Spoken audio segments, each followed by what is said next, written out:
ছুরিকাঘাতের হামলার পর সাইফ আলী খানকে দ্রুত হাসপাতালে নিয়ে যাওয়াটা ছিল খানিক সমস্যার।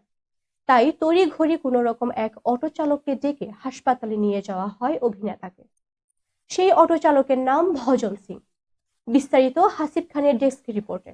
तो गेट से जैसे निकलते हैं तो देख रहा हूँ तो कोई एक खून से एक लथपथ है आदमी। मैं ये देख रहा हूँ कि ये सैफ अली खान है।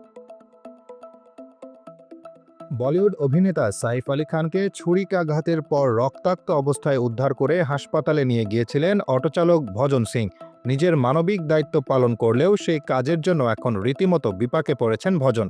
সাইফের জীবন বাঁচানো তাকে রাতারাতি খ্যাতি এনে দিলেও গণমাধ্যম ও মানুষের অতিরিক্ত চাপ সামলাতে হিমশিম খাচ্ছেন তিনি।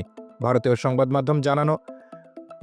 সংবাদ মাধ্যমে জানানো হয়েছে, গত 16 জানুয়ারি ভোরে মুম্বাইয়ের রাস্তায় ভজন নিজের অটো নিয়ে বাড়ি ফিরছিলেন। ঠিক সে সময় রক্তাক্ত অবস্থায় সাইফকে দেখে দ্রুত হাসপাতালে নিয়ে যান তিনি। সাইফকে সময়মতো চিকিৎসার আওতায় এনে বাঁচানোর পর ভজন টাকা ছাড়াই হাসপাতাল থেকে বেরিয়ে যান। এদিকে সাইফ সুস্থ হয়ে উঠেছেন এবং ভজনের প্রতি কৃতজ্ঞতা প্রকাশ করেছেন। শুধু তাই নয়, আর্থিক পুরস্কারও দিয়েছেন তিনি। সূত্রের খবর, ভজন প্রায় 50,000 রুপি পেয়েছেন। তবে ভজন সেই অঙ্ক নিশ্চিত করতে চাননি। তিনি বলেন, টাকা নিয়ে মানুষ অনেক কথা বলবে, কিন্তু আমি আমার প্রতিশ্রুতি রক্ষা করব। সাইফের দেওয়া অঙ্ক প্রকাশ করা আমার জন্য ঠিক হবে না। অন্যদিকে ভজন জানিয়েছেন, ঘটনা প্রকাশ হওয়ার পর থেকে তাকে নিয়ে গণমাধ্যমে টানাটানি শুরু হয়েছে। সাক্ষাৎকার নেওয়ার জন্য প্রতিদিন অসংখ্য ফোন আসছে, যা তার জীবনে বাড়তি চাপ হয়ে দাঁড়িয়েছে। তিনি বলেন, আমি আর সাক্ষাৎকার দিতে চাই না, যা বলার আগেই বলেছি, দয়া করে বিশ্রামের সুযোগ দিন।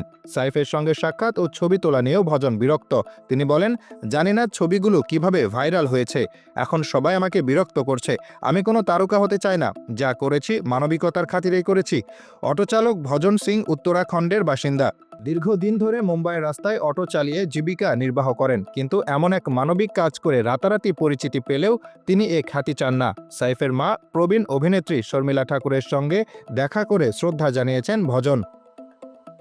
নিজের কাজকে দায়িত্ব মনে করা ভজন জানান, সাইফের পরিবারের প্রশংসা ও ভালোবাসায় তার জন্য যথেষ্ট। তিনি আর কোনো বাড়তি কিছুই চান না।